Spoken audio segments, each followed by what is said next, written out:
Dios siempre ha sido y será bueno. Quiero que vayas al libro de Hechos, capítulo 9, porque hoy vamos a hablar de crisis. Interesante que precisamente hoy en esta fecha, o en estas fechas de fin de año, en vez de estar hablando del gozo de la Navidad, de las proyecciones lindas del fin de año y todo eso, alguien se atreva a hablar de crisis. Yo creo que, y usted tal vez me da la razón, en estas fechas, en estos momentos de fin de año, lo que menos quiere uno hablar, pensar, es crisis. Uno se proyecta al año 2022 con un año de bendición, con un año de gloria, con un año de ir cada día más allá, con un año de resolver cosas que hoy no se, que en este año no se pudo. Creo que los planes de año nuevo nunca incluyen una crisis en medio. ¿O cuántos aquí hacen planes de año nuevo y ponen y la crisis? Y apuntan unos cuantos apartados de la crisis. A nadie le gusta la crisis. ¿A alguien le gusta la crisis aquí? ¿Cuánto les gusta estar en crisis? ¿Sabe por qué a las personas no les gusta estar en crisis? Porque no entienden lo que es crisis. La crisis es muy distinta a lo que usted y yo nos imaginamos. El concepto que usted y yo tenemos de crisis es punto de quiebre. Algo malo que sucedió en nuestra vida. Algo nefasto, algo que se levantó, algo que impide que yo avance. No sé si usted tiene ese concepto de crisis. Crisis es algo que nadie quiere tener, pero es algo también que muy pocas personas comprenden. Y yo quiero llevarlo en esta mañana en un viaje por la Escritura para que podamos comprender lo que Dios piensa de la crisis, que es a la postre lo que usted y yo debemos comprender, entender y recibir. ¿Qué significa la crisis? Hechos capítulo 9, versos del 1 al 8.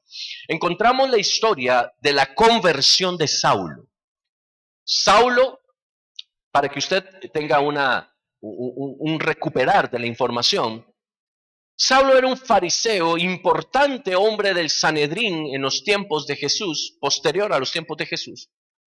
Y tenía una encomienda de parte del Sanedrín. El Sanedrín era el concilio. El Sanedrín era el grupo de fariseos que regían la autoridad religiosa de Israel, puesto que no podían ejercer la autoridad plena política porque estaban bajo el dominio, la subyugación de Roma.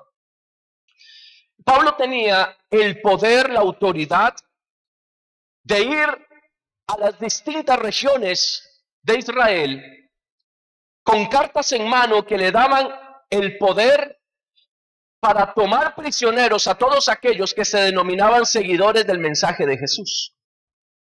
Porque este mensaje iba en contra de lo que el sacerdocio del momento enseñaba. Usted sabe que Jesús fue criado bajo el sistema de la ley, el sistema de la Torá. Mas sin embargo, Jesús no solamente enseñaba el recurso de la Torá, que es la palabra del Señor, sino que él enseñaba el reino de los cielos, es decir, la aplicación de la Torá. Digo la Torá porque en ese momento no se entendía como la Biblia y usted debe ser consecuente con esto. La Biblia no existió hasta que fue impresa después del año 1500 para nosotros. A partir de ahí aparece la palabra Biblia. Antes era la Torá y no hay por qué sentirse incómodo con la palabra. Jesús era enseñado en la Torá, es decir, en la ley, en los profetas, en los libros históricos, el Talmud, todo esto. Jesús crecía en el conocimiento de Dios a través de los escritos, no bíblicos, sino los escritos antiguos, los rollos antiguos. Y los fariseos enseñaban estas cosas, tenían vastas escuelas de enseñanza de esto, mas sin embargo, habían añadido a sus escuelas una serie infinita de principios, estatutos, mandamientos, que lo que hacían era encargar la vida de las personas, porque eran los estatutos de hombre imposibles de alcanzar, imposibles de cumplir incluso por los mismos fariseos. Este hombre Saulo es enseñado en estas escuelas farisaicas, se vuelve un hombre sumamente apto e idóneo, un doctor de la ley, un maestro de la ley, un rabí. Y tiene el poder entregado por el Sanedrín para ir y buscar estos hombres y mujeres y llevarlos incluso, si es necesario, a la muerte, si ellos no determinan dejar el evangelio de Jesús. Vaya al verso 1, dice, Saulo, respirando aún amenazas y muerte contra los discípulos del Señor. Oiga, oiga qué fuerte esto. Vea el Saulo, porque a nosotros nos enseñan el Pablo, pero no nos enseñan el Saulo. Hablamos de Pablo, las cartas de Pablo a los romanos. Y cuando leemos Romanos 8, ninguna condenación hay para los que aman a Dios. Decimos gloria a Dios, aleluya. Pero se nos olvida que ese hombre que dice ninguna condenación hay para los que aman a Dios, respiraba amenazas y muerte contra los discípulos. Ese es el principio de Pablo. Todos nosotros tenemos un inicio, todos nosotros tenemos un origen, tenemos un principio. Y a veces ese origen y principio no es ni va de la mano con el propósito de Dios específico para nuestra vida. Entonces, ¿qué tiene que hacer Dios? Enderezar. Diga conmigo, enderezar. Dios tenía un plan con Saulo, pero Saulo estaba torcido, estaba desviado. Usted dirá, ¿cómo es que Dios pone los ojos en un hombre que lo que quiere es matar a los seguidores del Evangelio de Jesús?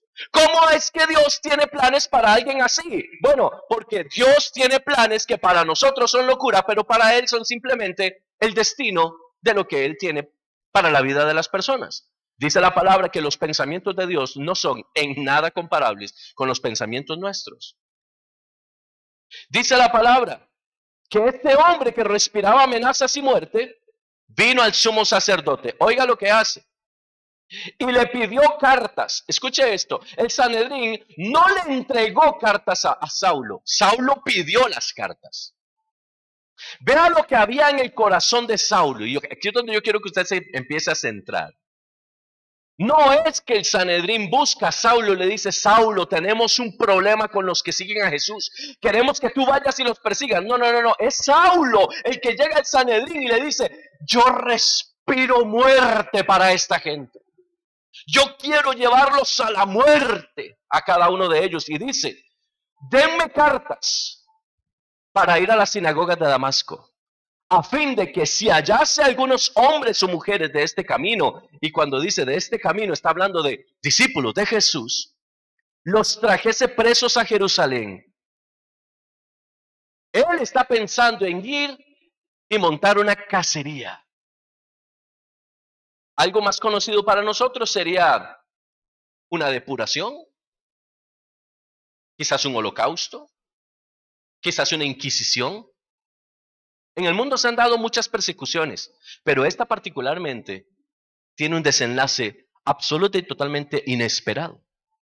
Dice el verso 3, mas yendo por el camino aconteció que al llegar cerca de Damasco, repentinamente, diga conmigo, de repente. Ay, es que cuando usted empieza a caminar, Dios le tiene un de repente. No importa los planes que tú tengas, tienes que tener tus oídos abiertos, tus sentidos despiertos para el de repente que viene de Dios. No haga planes para el 2022, porque Dios le puede poner un de repente. ¿Cuántos dan gloria a Dios? ¿A cuántos Dios nos puso un de repente hace 2 años? Nos mandó a guardar. Nos hizo un de repente. No entendimos. Pataleamos, nos rebelamos, nos resentimos, preguntamos, inquisitimos. No sé si la palabra existe, ya la inventé, gloria a Dios. Aleluya. De repente, dice repentinamente, le rodeó un resplandor de luz del cielo. Porque déjeme decirle algo, cuando Dios tiene un propósito con alguien, no importa qué tan lejos esté del propósito, le va a llegar un de repente y le va a rodear el resplandor del Señor. Donde quiera que esté tu familia, donde quiera que estén los tuyos, donde quiera que tú estés, de repente te va a rodear la gloria del Supremo Dios. No importa, mire, usted puede decir, pero es que yo no soy bueno, mire, es que yo estoy haciendo las cosas mal, mire, es que esa persona, ¿cómo esa persona va a venir a los pies de Cristo? Hay un de repente para todos. ¿Sabe qué ocupamos hoy? Necesitamos una generación de gente profética que levante la voz y comience a declarar un de repente para la vida de ese padre, un de repente para la vida de esa mamá, un de repente para la vida de sus hijos. ¿Alguien me está escuchando? ¿Alguien me está siguiendo acá? Necesitamos comenzar a confesar un de repente, que el resplandor del cielo esté alrededor de estas personas. A veces nosotros insistimos, pero dice el Señor, no, es que no es con tu insistencia, es con mis de repentes. Dice la palabra que Jesús ordena a sus discípulos, antes de irse al cielo, vayan y métanse en el aposento alto y quédense ahí hasta que el Espíritu venga. ¿Cuándo va a venir? Nadie los puso a preguntar, solo vayan, guárdense ahí. Y estando ellos unánimes juntos, orando, dice la palabra, de repente. Porque Dios viene de repente. Usted lo único que tiene que hacer es orar, confiar y esperar. Porque un de repente es seguro que va a venir. Amén. Viene un de repente. Dice verso 4, y cayendo en tierra, oyó una voz que le decía, Saulo, Saulo, ¿por qué me persigues? Él dijo, ¿quién eres, Señor? Y le dijo, yo soy Jesús, a quien tú persigues. Dura cosa te es dar patadas contra el aguijón. Se lo traduzco. Él, temblando y temeroso, dijo, Señor, ¿qué quieres que yo haga? Y el Señor le dijo, levántate y entra en la ciudad, y se te dirá lo que debes hacer. Y los hombres que iban con Saulo se pararon atónitos, oyendo a la verdad la voz, mas sin ver a nadie. Entonces Saulo se levantó de tierra y abriendo los ojos, no veía a nadie. Así que llevándole por la mano le metieron a Damasco, donde estuvo 3 días sin ver, y no comió ni bebió. Diga conmigo, Jesús puso a Saulo en una crisis. Jesús puso a Saulo en una crisis. A ver, no solamente lo detiene en Damasco, sino que producto de ese encuentro, Saulo pierde la vista y recibe una instrucción inconclusa, porque le dice, vaya a la ciudad y espere ahí que algo va a pasar. ¿Qué va a pasar? Y no hay respuesta. ¿Y ahora qué hago? No hay respuesta. ¿Por qué me quitaste la vista? No hay respuesta. ¿A cuánto les gusta sentirse así? Es cuando empiezan a salir los porqués. El por qué yo. Y empezamos a hacer una lista y a darle una lista al Señor de cuán buenos hemos sido. Cuando déjeme decirle algo, el Señor nos mete a veces en crisis sin importar si hemos sido buenos o hemos sido malos. Dios no anda viendo eso, anda buscando enderezar el propósito, enderezar el camino. Porque la crisis en Dios es muy distinta a la crisis del mundo. La crisis en Dios tiene propósito. La crisis del mundo tiene destrucción. Se lo digo de nuevo, la crisis en Dios tiene propósito, pero la crisis del mundo trae destrucción. Cuando Dios nos lleva a la crisis, usted dirá, pastor, no entiendo. Y esta parte, alguno quizás adentro diga, yo no recibo eso. Bueno, no se preocupe, usted puede recibirlo o no. Pero si Dios tiene que meterte en crisis, te va a meter en crisis y no te va a preguntar cuándo, cómo, ni dónde, solo lo va a hacer. Porque Dios, escucha bien esto, a veces nos somete a procesos de crisis porque necesita hacer algo con nuestra vida. Saulo iba decidido a dar muerte, a capturar, a traer presos a sus hermanos hebreos, judíos, para llevarlos a juicio y condenarlos a muerte. Pero Dios tenía un plan distinto. Sabes, a veces nosotros en nuestro camino tenemos una idea de qué queremos hacer y sabemos a dónde queremos ir. Contamos con los recursos y hacemos las matemáticas y decimos, claro, 1 y 1 son 2, me va a servir. Pero el problema es que a veces pensamos desde la línea o desde el lado de nuestras emociones, nuestra carne, nuestra zona de confort, lo que tenemos bajo control. Y Dios dice, no, porque no vas a hacer lo que tú quieres, porque tú no naciste con el propósito de hacer lo que quieres. Hay un propósito, un diseño y un destino que debes cumplir. Tú no naciste para ser libre como tú crees que eres libre. Tú naciste para vivir en libertad, pero la libertad soy yo quien te la voy a dar. Las personas son libres en la medida en que aprenden a someterse a Dios. Y dice que Saulo se encuentra con una voz. Oiga, Jesús no se le presenta en persona. Escucha la voz. Y Saulo dice, ¿quién eres, Señor? Y Jesús le dice, yo soy Jesús al que tú persigues. Un de repente de Dios te va a llevar inevitablemente a encontrarte con Jesús cara a cara. ¿Sabe qué necesita la iglesia de hoy? Un de repente para encontrarse con Jesús. Los de repentes de Dios me llevan a encontrarme con Jesús. Las crisis en Dios me llevan a encontrarme con Jesús. Muchas personas hoy en el mundo entero, y permítame tal vez hacer el círculo un poco más cerrado, muchos cristianos hoy van a la iglesia, pero no han tenido un encuentro con Jesús, han tenido una cultura, una costumbre, han tenido una herencia incluso, porque mis papás iban, mis abuelos iban, entonces yo voy. Pero no han tenido una experiencia, no han tenido un encuentro, no han logrado entrar en esa dimensión de la intimidad y el secreto con Dios. Estamos demasiado acostumbrados a lo que hacemos que se nos olvida incluso para quién hacemos lo que hacemos. Porque de oídas te había oído, porque me habían hablado de ti, porque yo nací en un hogar cristiano. ¿Qué me quedaba? Tenía que ir a la iglesia. Pero Dios no anda buscando gente que diga, de ahí, ni modo. Yo no tuve oportunidad de ir al mundo. Mire, yo no entiendo cómo hay cristianos hoy que lamentan haber nacido en un hogar cristiano y están pidiendo a gritos oportunidad para ir al mundo a pecar. Yo no entiendo esa mentalidad, excepto bajo la lupa del no haberse encontrado con Jesús. Solo una persona que no se ha encontrado con Dios puede anhelar ir al mundo a revolcarse ahí. Es algo totalmente inentendible, inaceptable. Mas, sin embargo, hay muchas personas que creen eso. Es más, hay muchos que hoy viven en el mundo, aman el mundo, trabajan con el mundo, para el mundo, por el mundo, y su vida está impregnada de mundo, y creen que es la voluntad de Dios. A estas personas les tengo una noticia. Viene crisis. Ay, nadie dijo amén. Debe ser porque nadie está pasando esa situación. Pero te tengo otra noticia. ¿Cuántos aquí están agarrados de la mano de Dios? Sostenidos en la mano poderosa del Altísimo. Para ti también viene crisis.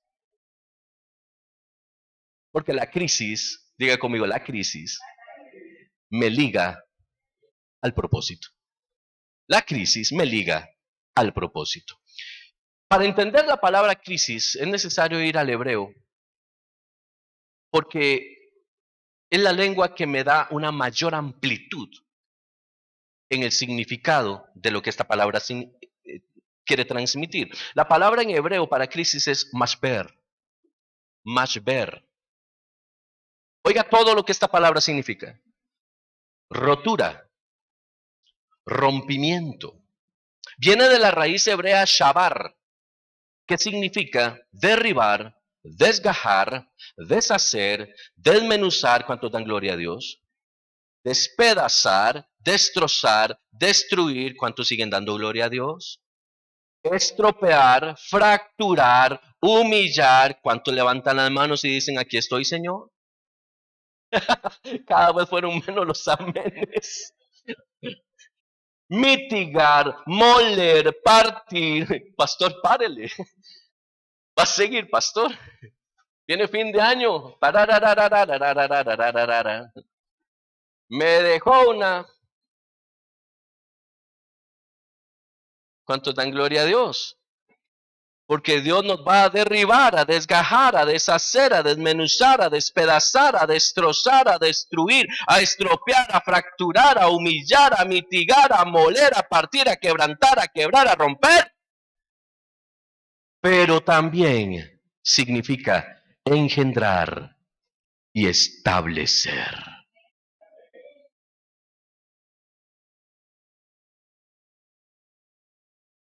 Ahora usted dirá, ¿cómo es posible que engendrar y establecer signifique lo mismo que derribar, desgajar, deshacer, desmenuzar, despedazar?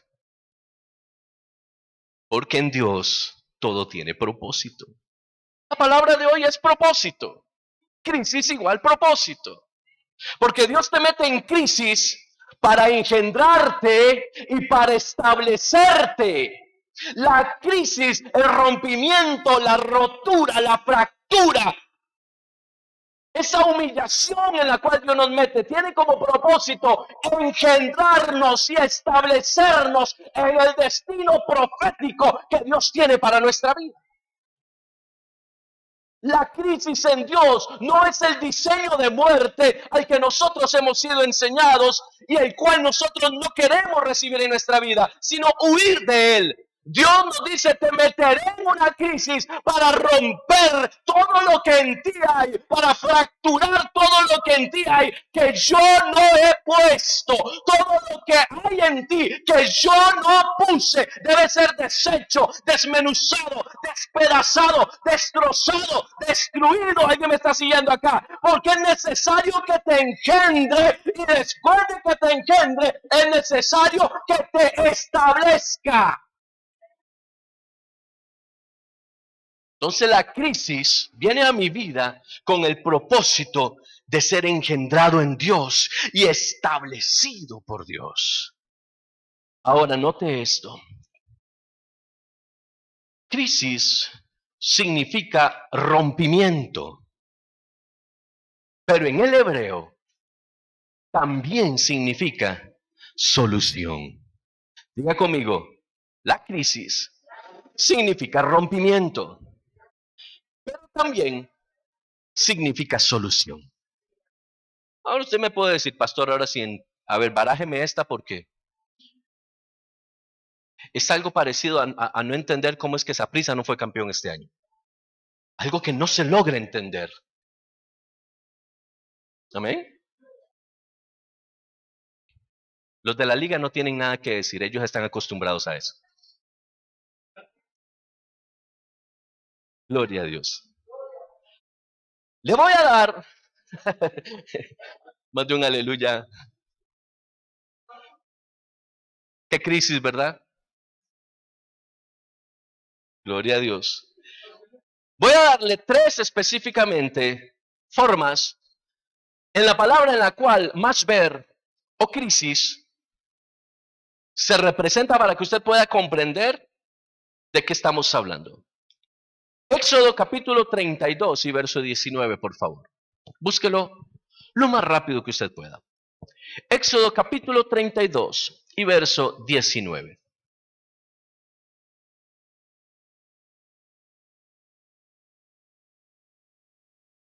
Dice la palabra del Señor.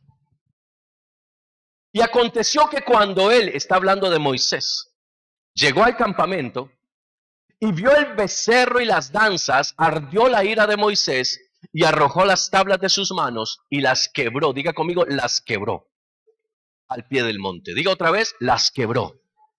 Ahora diga la frase completa como si estuviera acusando a alguien. Moisés quebró las tablas.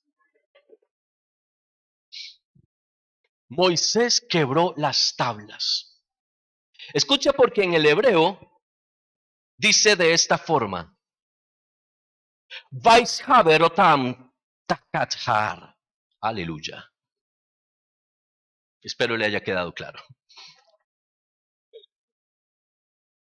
Esto significa, y las quebró a los pies del monte. Esta frase es la más importante de todo el texto. Y las quebró a los pies del monte. ¿Sabe qué es lo que está pasando aquí? La palabra crisis, mashber, es utilizada para poder describir cómo se está quebrando el pacto. Recuerde que las tablas, y estamos hablando de las tablas de la ley, fueron entregadas a Dios, entregadas por Dios a Moisés. Ese era un pacto. Ese pacto era esa ketubá. Era esa unión donde Dios definía que Israel se convertiría en su amada, en la nación que provocaría grandes cosas en el mundo, donde Dios sería manifestado en gloria, donde ellos serían prosperados por la mano del Señor. Ellos serían su novia, serían su esposa, ketubá, es el acta de matrimonio. Y eso es lo que el Señor estaba entregándole a Moisés, un acta, un pacto. ¿Qué es lo que quiebra Moisés? Oiga bien, Moisés no solamente está quebrando las tablas, está quebrando un pacto. Fracturó el pacto, deshizo el pacto. ¿Me sigues acá? Pero escuche esto, al quebrar el pacto provoca una crisis. La crisis es la ruptura, pero era necesario que se quebrara algo para que se volviera a hacer algo. ¿Me está siguiendo acá? Porque dice la palabra del Señor que Moisés, por ese sentimiento ardiente que tenía en su corazón, toma las tablas y las quiebra a los pies del monte, pero el Señor le dice, regresa para darte un pacto nuevo. ¿Alguien me está siguiendo acá? Cada vez que algo quiebra a Dios, cada vez que algo Dios permite que se quiebre, es porque algo nuevo viene después de lo que se acaba de quebrar. No sé si usted me está captando lo que le estoy diciendo. La crisis provocada por el quebrantamiento del pacto. ¿Sabe qué fue lo que pasó? Escuche esto. Mientras Moisés estaba con el pueblo en el desierto, antes de subir al monte, el pueblo había hecho un pacto. No es que el pueblo no sabía, no es que el pueblo no estaba enterado, porque Dios nunca va a señalar algo que tú no sepas que está ahí. El Señor claramente dice que Él no tendrá por inocente al culpable. El pueblo sabía que Moisés iba a subir al monte para recibir las tablas del pacto. Y el pueblo esperó un día, esperó 2 días, esperó 10 días y se desesperó.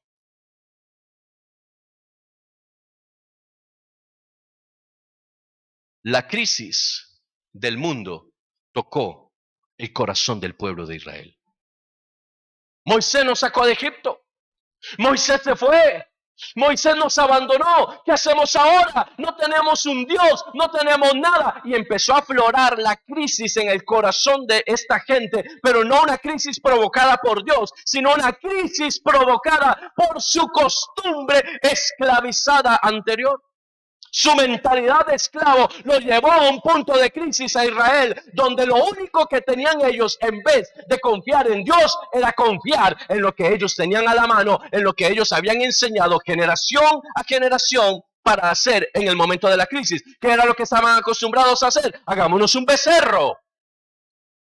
Establezcamos aquí una imagen de un Dios a quien podamos ver. Dios no necesita que usted lo vea, necesita que usted le crea. Y ante la crisis del mundo, ante la crisis que este ambiente natural ejerce, Israel cede y comienza a generar toda una serie de acciones para dar como resultado final la creación de un becerro de oro que es colocado en un lugar alto para que todo Israel lo pueda ver y el pueblo se empieza a gozar de la obra de sus manos. Cualquier parecido con la realidad es mera coincidencia. No te alegres nunca de la obra de tus manos, porque puede ser hecha a base de la crisis de tus anteriores escuelas. Y dice la palabra que mientras el pueblo danza, celebra lo que acaban de hacer, ellos ya habían quebrantado el pacto que hicieron con Dios. Escuche esto, porque esto es importante. Las primeras tablas de la ley, Dios las cortó de una roca, las escribió con su dedo y las entregó en las manos de Moisés. Pero las segundas tablas de la ley, Moisés tuvo que cortarlas él.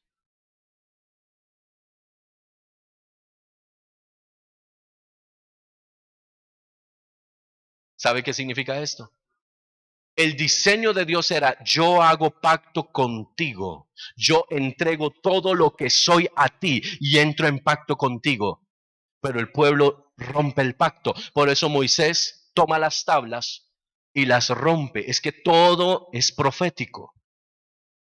Él toma las tablas y dice: ustedes no son dignos de recibir estos mandatos, y los rompe. Entonces le dice Dios: ellos no recibirán la ley que yo te hice con mi propia mano. Ahora tú harás unas tablas. Yo las escribiré, pero tú harás una parte del trabajo. Para que yo entre en pacto contigo, primero tú tienes que hacer algo. ¿Alguien me está siguiendo acá? Ahora, si quieres acercarte, tú tendrás que venir con algo. Aquí hay revelación. Ya el pacto no era Dios directamente con el hombre. Ahora el hombre tenía que hacer algo. Ese es el principio de la ley. Tienes que hacer algo para acercarte a Dios. Por eso Cristo viene y nos redime del peso de la ley. ¿Me está siguiendo acá? ¿Entiendes cómo todo en Dios tiene una conclusión? Y dice entonces que Él entra en crisis. Las tablas que se rompieron eran apenas el inicio, el preámbulo de la escritura que vendría sobre unas nuevas tablas. Porque déjeme decirle algo: no importa cuánto usted y yo nos apartemos de Dios, si Dios hizo pacto con nosotros, la escritura de ese pacto se hará en nuestro corazón al debido tiempo de Dios. Las tablas fueron quebradas, fueron despedazadas, destrozadas. Pero era necesario que eso ocurriera. ¿Para qué? Para que se estableciera un nuevo pacto. Lo que este punto de quiebre genera es un nuevo pacto. Un pacto que permanecería por la eternidad. Aquí podemos ver entonces que la crisis, esta crisis que encontramos en el pueblo de Israel, Dios la utiliza no como un punto de lloro y lamento, sino como la oportunidad de que algo nuevo venga. A veces Dios tiene que quebrar en nosotros cosas para que algo nuevo venga. A veces tiene que vaciar de nosotros cosas para que algo nuevo venga. ¿Sabe cuál es el problema? Que nosotros como personas, muchas veces alejados del Señor, le rendimos demasiado culto y pleitesía a nosotros mismos y a las cosas que nos rodean. Y entonces Dios tiene que hacernos entrar en crisis porque no estamos listos para recibir, porque no estamos listos para dejar. Si yo no estoy listo para dejar, Dios no me puede dar. Si yo no estoy listo para soltar, Dios tiene que obligarme a soltar. Yo no me puedo aferrar a aquello que Dios no quiere que yo esté aferrado. Yo no me puedo aferrar a esas emociones, no me puedo aferrar a esas acciones, no me puedo aferrar a esas costumbres. Tengo que soltar. Dígale a la persona que tiene a su lado: suelte. Suéltalo, suéltalo ya, tienes que soltarlo. Escuche bien, libro de Jonás enseña este relato, que mientras Jonás estaba dentro del barco que iba rumbo a Tarsis, el barco estaba en crisis. Más adelante voy a hablar de él, pero tenga ese pensamiento aquí. El barco entró en crisis porque Jonás estaba en el lugar donde no tenía que estar. Escuche bien esto: a veces nosotros estamos en un lugar donde no tenemos que estar y hacemos entrar en crisis a la gente que está con nosotros por nuestra desobediencia. ¿Cuánto dan gloria a Dios a eso? Entonces la crisis es el medio que Dios utiliza para renovar en nosotros y poner en nosotros la palabra, el cumplimiento, el propósito y el destino que Él tiene para nuestra vida. Jonás capítulo 2, verso 4. Jonás capítulo 2 y verso 4. El estado emocional de Jonás es impactante. Cómo las emociones podían controlar a un profeta de Dios.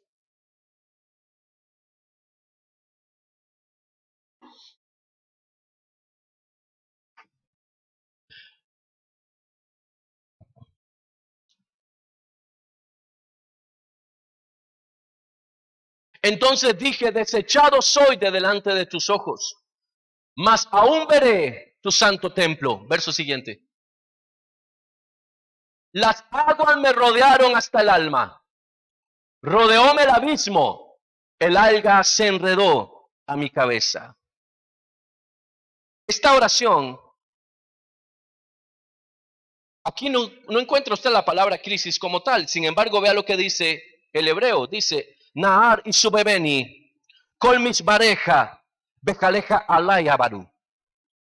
Oiga, ¿cómo estoy? A mí me oye un judío hablando y dice, ¿qué está diciendo? No le entendí. Pero por lo menos leí corrido. ¿Qué quiero decir con esto?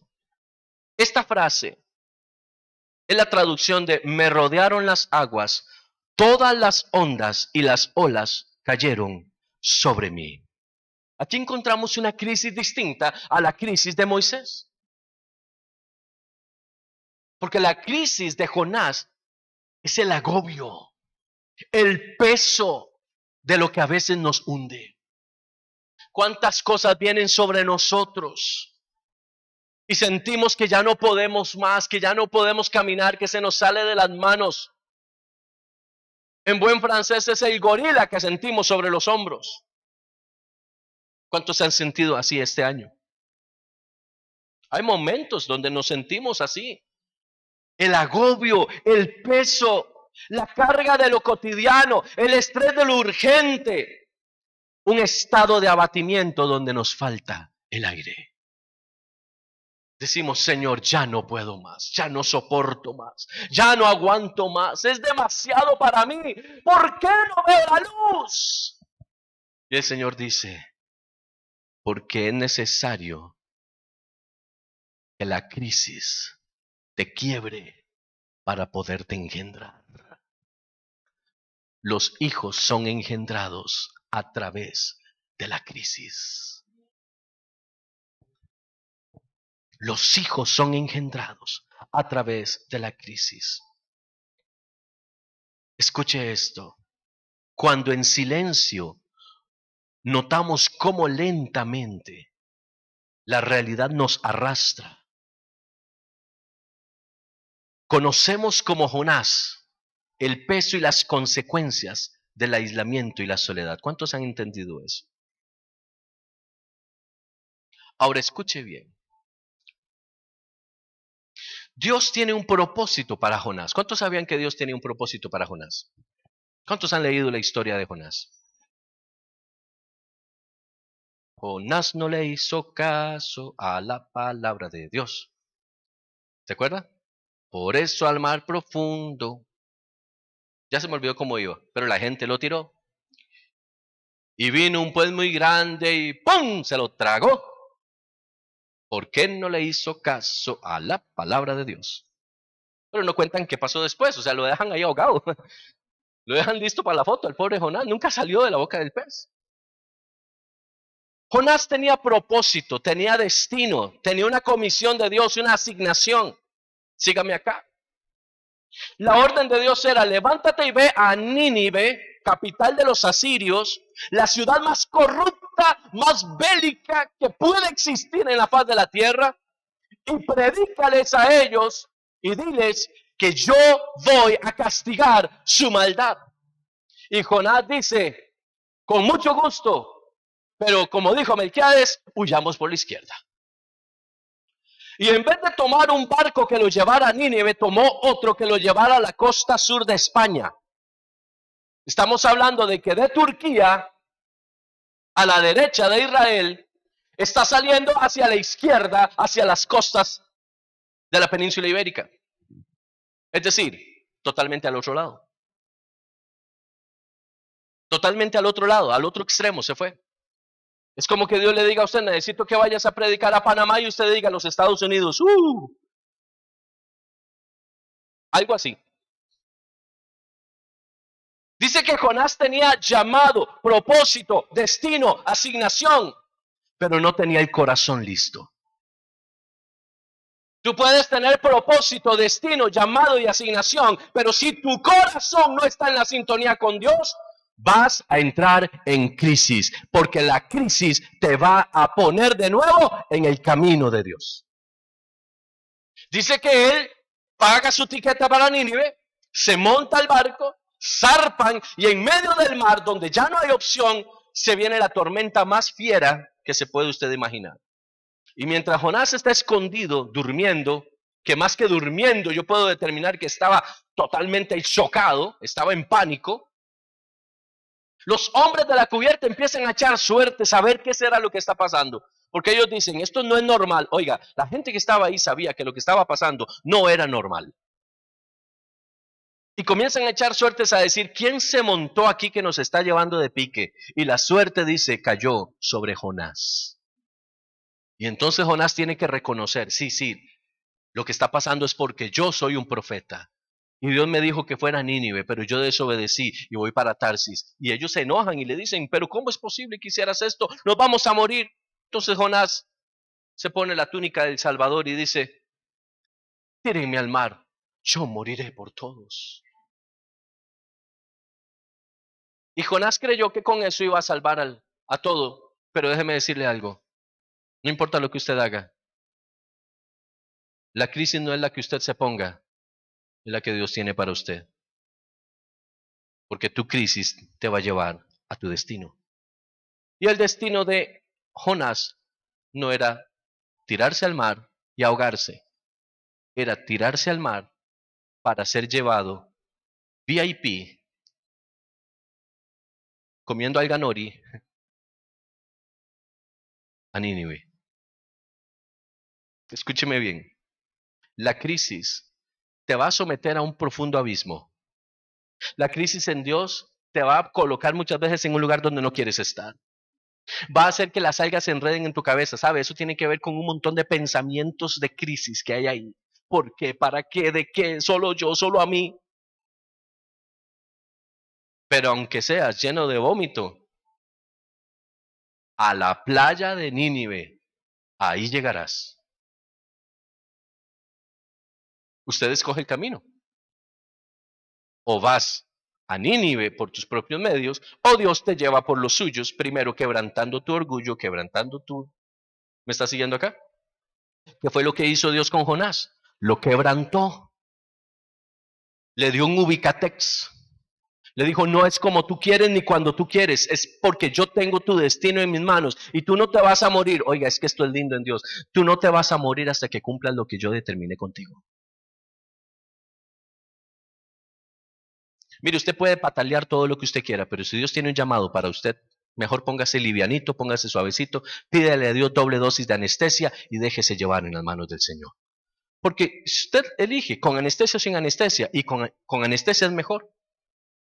¿A cuánto les gusta mejor con anestesia? Solo los que han vivido la sin anestesia pueden saber el valor de la anestesia.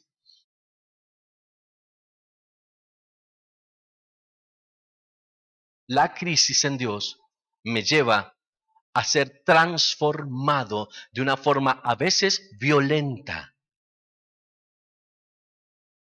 A veces la crisis me lleva a pensar que todo se terminó, pero no es que todo se termina, es que todo está siendo vuelto al origen. La crisis en Dios no es el final del camino, es el inicio del camino. La crisis en Dios no es decir, ya no tengo hacia dónde ir, ya no puedo. No, es que ya no tienes tu camino, ya no tienes tus opciones, ya no tienes tus valoraciones. Ahora comienzan a surgir las valoraciones y el camino de Dios. Ese momento en la soledad, ese momento en la profundidad, es cuando despierta a través de esa crisis en Jonás el sentido de la vida. Es lo que llama a Jonás al cambio. Haber sido enterrado, haber sido llevado a lo profundo, provocó en Jonás un despertar y un entender que era Dios el que tenía el control. Porque déjeme decirle algo, Jonás pudo haber estado en el vientre del pez, pero pudo estar ahí y ser lanzado a las costas de Nínive y volverse a ir de Nínive. Pero la crisis, diga conmigo, la crisis, cuando Dios la da, tiene principio y tiene final. Hay gente que vive la vida entera en una crisis, porque se pusieron la crisis ellos mismos. Su rebeldía, su dureza de corazón, su testarudez. Por eso usted ve personas que se quejan siempre de lo mismo, siempre tienen lo mismo, siempre les pasa lo mismo, porque esa no es crisis de Dios, es la crisis que usted se está metiendo solo. Es que estoy teniendo problemas. Bueno, entonces dice el Señor, quiero que hagas esto. No, es que no quiero hacer eso. Entonces siga la crisis. Y las personas siguen diciendo, Señor, ayúdame. ¿Cómo quieres que te ayude si tú no quieres quebrarte? Si no te dejas quebrar, no se puede restaurar. ¿Cuántos se han fracturado un brazo o una pierna? ¿Cuántos dan gloria a Dios por ese momento hermoso en sus vidas? Hay un principio de las fracturas, y es que cuando la fractura no ha sido completa, tiene que hacerse completa.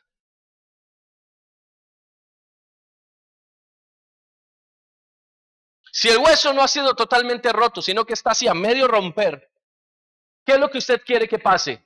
Mire, aunque sea con goma loca, ¿verdad? Usted quiere que tomen el hueso y lo pongan así suavecito y sin anestesia. Pero si eso pasa, el hueso pega mal, se une mal. ¿Qué es lo que tiene que hacer el médico? Y eso genera dolor, genera angustia, genera afán. ¿Me está siguiendo acá? Pero después de roto, viene la restauración. ¿Me está siguiendo? Primero hay que romper para ser restaurado. No se puede restaurar lo que no ha sido roto. No se puede restaurar lo que no ha sido roto. Un matrimonio no se restaura si primero no se rompe. La crisis me lleva al punto de quiebre, pero no es para muerte, es para restauración, para resurrección. ¿Cuántos me están siguiendo en esta mañana? Lo que Dios lleva a mí en la crisis es romperme. Dios necesita romperme para volverme a ensamblar y restaurar mi vida a través del Espíritu Santo. Por eso la palabra del Señor dice que nosotros estábamos separados de Dios y lejos de Dios nada podemos hacer. Pero dice la palabra que si permanecemos en Cristo, llevaremos fruto y fruto abundante. ¿Qué fue lo que hizo Jesús con nosotros en la cruz del Calvario? Restauró lo que se había quebrado. El punto de quiebre cuando Adán y Eva caen en el Edén, rompen la relación que había con Dios. Y eso generó crisis. Generó crisis. Y era necesario restaurar. Y esa restauración fue lo que Jesús provoca a través del reconciliarnos con Dios, a través del Espíritu del Hijo, volvernos hijos y entender que Dios es nuestro Padre. El tercer y último momento de crisis, o más ver, lo vamos a encontrar en Isaías capítulo 37, verso 3.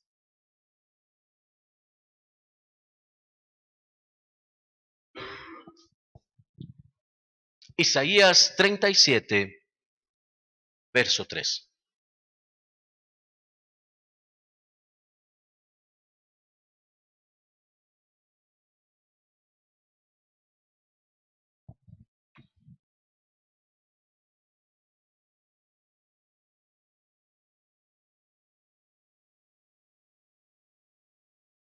Dice la palabra: los cuales le dijeron, así ha dicho Ezequías, día de angustia, de reprensión y de blasfemia es este día. ¿Seguimos? Porque los hijos han llegado hasta el punto de nacer y la que da a luz no tiene fuerzas. La palabra en hebreo es kibahu banim ad masber, es decir, los hijos han llegado a este lugar en donde nacen. Así es como se traduce del original. Los hijos han llegado hasta el lugar en donde nacen. ¿Cuánto dan gloria a Dios por eso? Es necesario que los hijos vuelvan al lugar donde nacen. La crisis provoca que los hijos vayan al lugar donde nacen. Escuche esto. Mashber, en la antigüedad, era el nombre que se le daba a la piedra donde las mujeres daban a luz. Usted debe comprender que en la antigüedad, en el antiguo Israel y demás, pues las cosas eran muy distintas a como son hoy. No había maternidad, no había seguro social, no había nada. Epidural, no existía nada. Ahí espuje y vámonos. Tampoco había camas, ni camillas, ni enfermeras, no, había parteras. Y el tema es que en muchos lugares lo que había era una piedra comunal, donde llevaban a la mujer que estaba ya con los dolores de parto intensos y la ponían sobre una piedra específica y ahora sí, aquí es donde va a nacer el bebé. ¿Me sigues acá? Un lugar específico donde el bebé debe nacer. Ahora, escuche bien esto. El nacimiento en sí mismo es una imagen de crisis. ¿Por qué? Porque la mujer cuando está dando a luz entra en crisis, entra en dolor. Yo no sé cuántas mujeres han dado a luz acá. Yo supongo por las caras que veo que usted cuando tuvo a su bebé usted estaba quiero más, quiero más. ¿Qué pasó cuando su bebé estaba a punto de nacer? ¿Cómo se sintió usted? En una crisis. Algo dentro de usted se está rompiendo. Algo está pasando. Me estoy dando a entender. Algo dentro del vientre, escuche bien, porque más ver crisis en el hebreo tiene que ver con que se abra la matriz y el bebé se ha encajado para el nacimiento. Tiene que haber crisis para que el bebé encaje. Las caderas se tienen que abrir. Las que no han tenido bebés dicen, ay Señor, yo ya no quiero eso.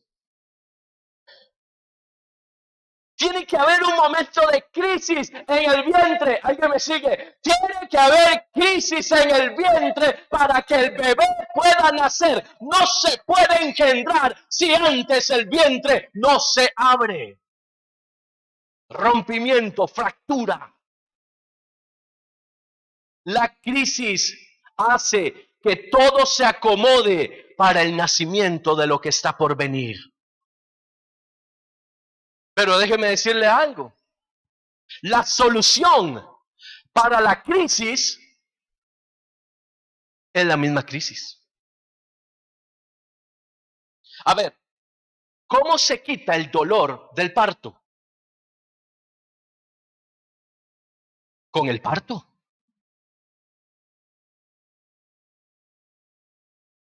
No estoy hablando de los entuertos, no estoy hablando de si le fue bien o mal en el parto, no, ya eso sánelo con el Señor Jesús. Eso es otra cosa. ¿Me explico? Yo necesito que usted comprenda esto en el espíritu. Porque la crisis tiene solución a través de la misma crisis. Cuando el bebé encaja, todo el entorno cambia y mamá entra en crisis, pero no puede detener. No puede sostener, no se puede quedar ahí, tiene que nacer. Hay personas que están encajados en el vientre y todavía quieren permanecer ahí porque les duele, porque no les gusta, porque quieren que las cosas sean distintas. ¿Me están siguiendo acá? No puedes nacer hasta que te decidas a salir, hasta que no supere la crisis. La crisis te va a llevar a salir. Cuando Dios te mete en crisis es para que nazcas. Cuando Dios te mete en crisis es para que nazcas, para que salgas del vientre. Haber llegado a Mashber es la crisis que me lleva a dar a luz. Nadie, escuche bien, nadie que entra en una crisis por Dios sale de esa crisis igual. Dios nos pone en crisis porque es la forma de Dios de alcanzar su propósito en nuestra vida. Los pensamientos de Dios son más grandes. Dios no te va a revelar cuál es el número que va a salir en la lotería. Dios no te va a solucionar los problemas cotidianos que tengas en tu casa. Pero Dios sí te va a sacar de las crisis donde Él te pone, en la medida en la que tú entiendas que la crisis tiene propósito. Si tú y yo entramos en crisis porque nosotros sentimos que, o nosotros hacemos algo para provocar nuestra crisis, el Señor simplemente dice, ¿y qué quieres que haga yo? Yo no te puse en ese lugar, yo no te puse en ese camino. Yo quiero llegar a este punto final de este mensaje en esta mañana.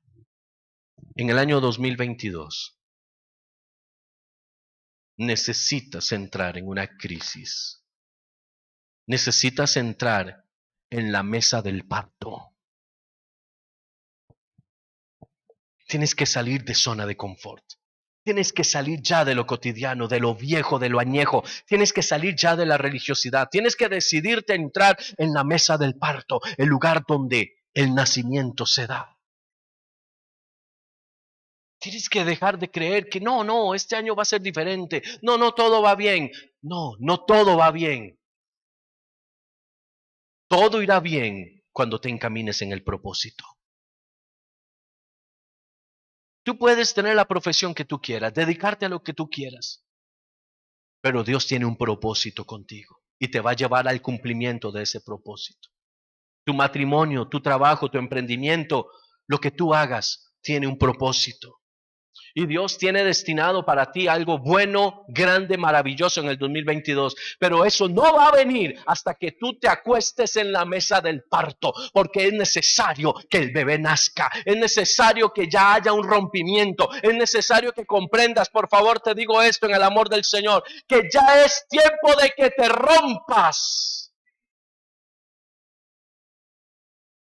Las emociones no me permiten ser quebrado. Las justificaciones no me permiten ser quebrado. ¿Cuántas veces le decimos al Señor, no, Señor, no, en otro momentito? Mira, el Señor no es como la persona que llega a tocar la puerta de tu casa para venderte algo. No es como el polaco. Decimos en Costa Rica. La gente que vende cosas casa por casa. A Dios usted no le puede decir, no, Señor, venga más tarde porque ahorita estoy cocinando. No, Señor, venga luego, porque eso está provocando que yo entre en crisis, pero no son crisis de bendición, son las crisis que tiene mi vida, mi matrimonio, mis finanzas, todo de cabeza. El Señor dice, serás cabeza y no serás cola. Todo lugar que pise la planta de tu pie será tuyo, y donde pongas tus manos, eso será bendito. Y por eso dice, súbete a la mesa del parto para que nazcas. ¿Entiendes por qué Jesús habló con Nicodemo? Y le dijo, te es necesario nacer de nuevo. ¿Cuántos aquí necesitan nacer de nuevo? ¿Cuántos quieren pedirle al Señor que en 2022 los meta en crisis?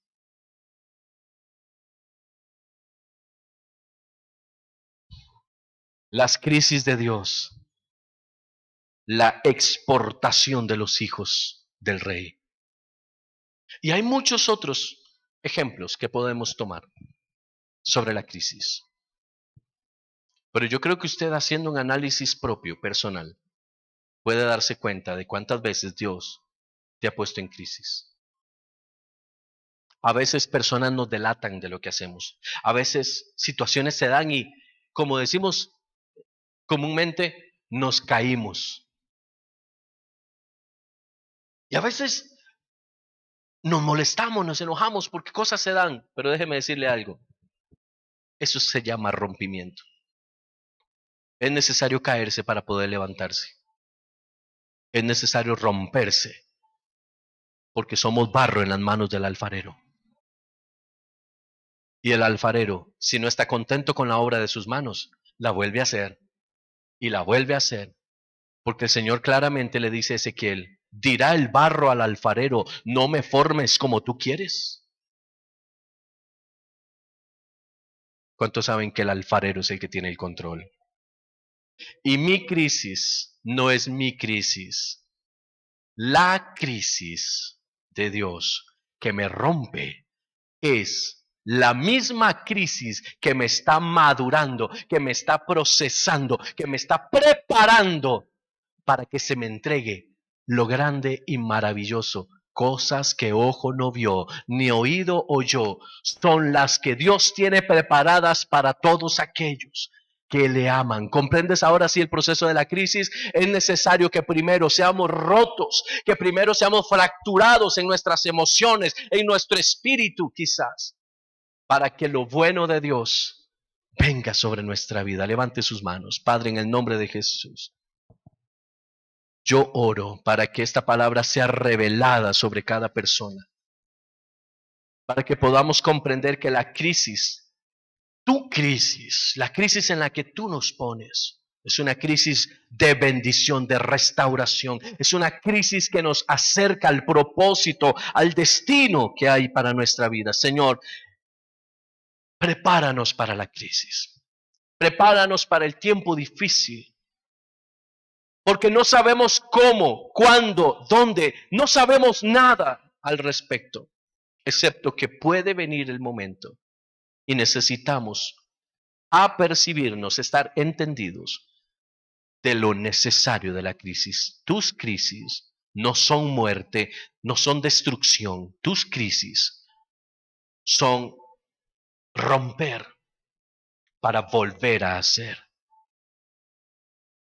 Queremos caminar en tu diseño, queremos caminar en tu propósito, pero primero necesitamos ser reconstruidos. Espíritu Santo, guarda nuestra vida. Guarda nuestro corazón para el momento de la crisis. Si hemos entrado en crisis por nosotros mismos, así como Jonás, que podamos ser apercibidos ahora, en este momento, y entender que la forma de salir de esto es volviéndonos a Dios. Guárdanos, Señor, del mal. Guárdanos, Señor, de lo inoportuno. Prepara nuestra vida, porque anhelamos servirte, amamos y esperamos poder ser bendición, pero necesitamos ser transformados. Que este 2022 sea el año de nuestra exportación, el año donde voluntariamente subamos a la mesa del parto para ser engendrados por ti. En el nombre de Jesús. Amén.